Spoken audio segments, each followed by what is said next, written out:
এই যে ভারত লেখা আছে, এই ভারতের এটা হচ্ছে যে পিলারটা রয়েছে, এটা হচ্ছে ভারতের বর্ডারের নিশানা। এই রাস্তাটা রয়েছে বর্ডারে।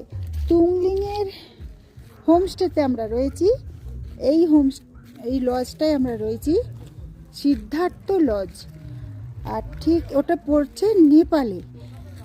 এই পাশটা যেমন ইন্ডিয়া, আর ঠিক অপর পোর্শনটা হচ্ছে নেপাল। তো বেশিরভাগ হোটেল, লজ, হোমস্টেগুলো নেপালে রয়েছে, যেহেতু রাস্তাটা ইন্ডিয়ায়। আর রাস্তাটা ঠিক একদম নিচটা হচ্ছে খাড়াই। আমরা এই সান্দাকপু যেতে আরও টপে ওপরে উঠে যেতে হবে, সেটা আমরা আগামীকাল করব। আর আজকের দিনটা এখানে কাটাচ্ছি। ওই ওপর থেকে আমরা নেমে এসেছিলাম।